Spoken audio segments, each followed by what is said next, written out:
The Tesla Model 3 is the affordable Tesla, the one that's intended to really bring the brand and its electric know-how to the masses. Prices start from under £40,000 for a rear-wheel drive Model 3 with a 254-mile range, while the faster, four-wheel drive versions cost closer to £50,000 and offer an official range of between 329 and 348 miles.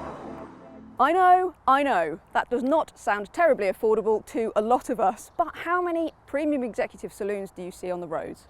Loads, right? And the Model 3 is in the ballpark price range of all of them. Not only that, but the standard range that we've got here, which is the cheapest Model 3 you can buy, you can have it for about £400 per month with a perfectly reasonable deposit or Part X. So that is really attainable to a lot of people. If you need more proof, the Model 3 was the best-selling premium car in North America in 2018. Not the best-selling premium electric car, the best-selling premium car. It does not get much more mass market than that, does it? Anyway, it's finally made it to the UK, so should you be handing in your 3 Series and buying a Model 3? The first thing to address is the charging. The Model 3 can be charged up at any charger offering Type 2 or CCS fast charging.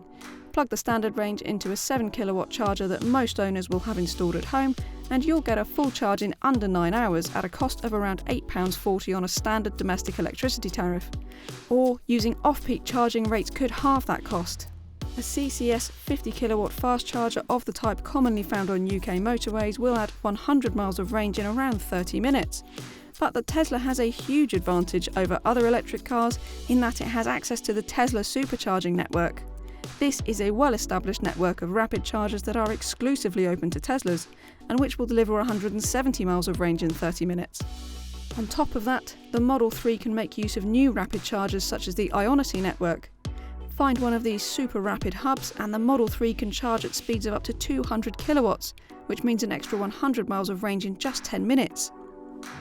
It's worth mentioning that the Model 3 doesn't get free use of the Tesla Supercharger network, so you're going to be paying around about 24 pence per kilowatt hour to charge up there, which works out at something like £7 per 100 miles of range. That's not far off what you'll pay at most other public charging networks as well, actually. In fact, a lot of them are slightly more expensive than that. But if you think you're going to be charging up at public chargers a lot, then you can calculate on that basis. Honestly, given the fast charging in this, given the support of the Tesla network, it's easily better than the vast majority of its rivals at charging. It's easier to live with in that respect. And in terms of the range, it's really good as well, actually. So, as you know, this is the entry-level Standard Range Plus model. It gets an official range of 254 miles, but we are seeing around about 230 just over, which isn't bad, given that we've had the aircon going pretty strongly since we've had it. We've done some faster roads as well. So if you're going to be slower and around town a lot, then I suspect you could probably eke it out to 240 or more. However you look at it, that is decent range and it's definitely decent charging facilities. And I reckon you're going to like the way it drives too, because this thing, despite being the entry-level Model 3, is fast, properly fast. 245 brake horsepower. This is rear-wheel drive too. And you know what I really like is that actually it really works on British roads.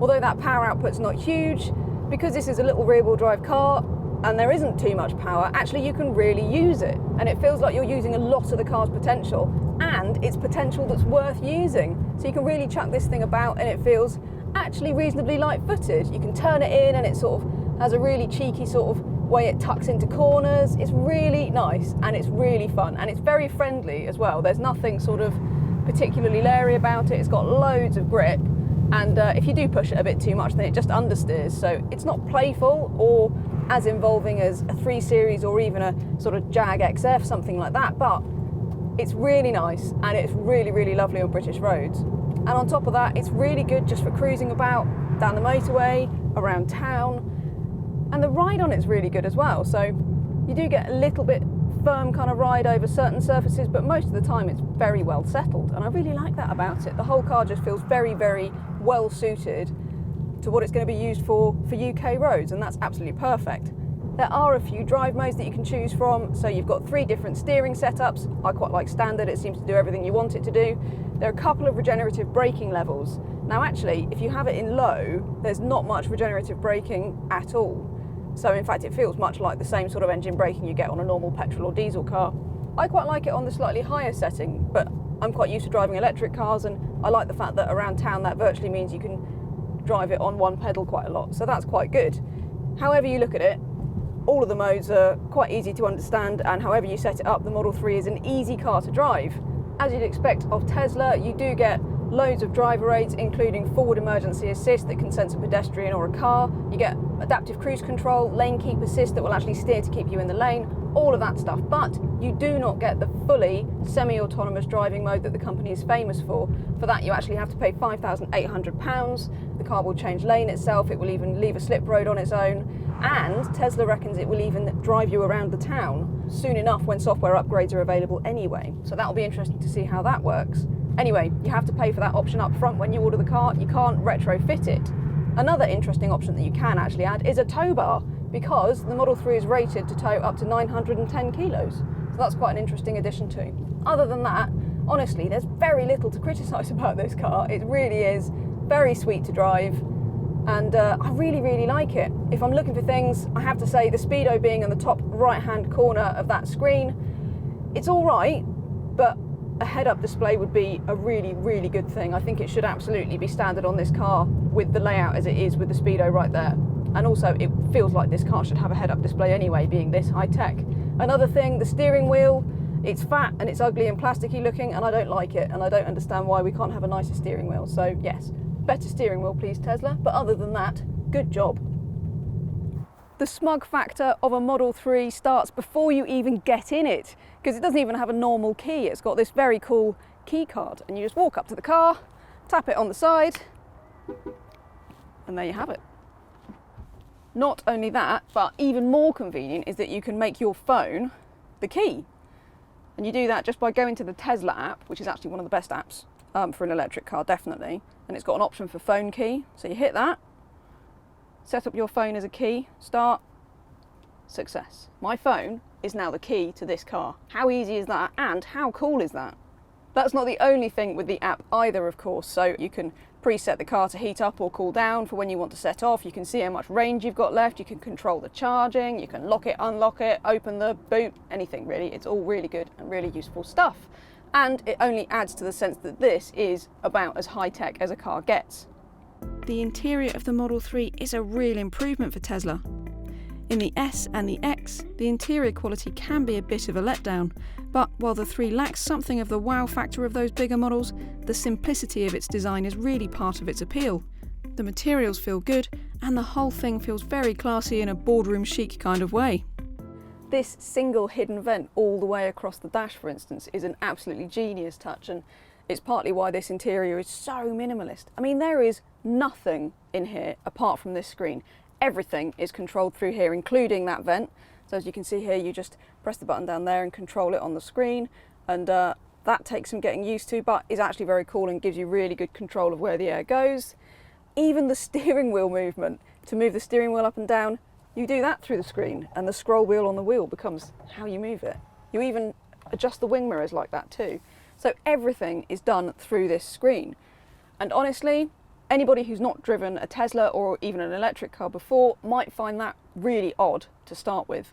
But familiarity is key, and I tell you what, if you spend a bit of time in this car before you know it, you will actually really like the fact that everything is right there.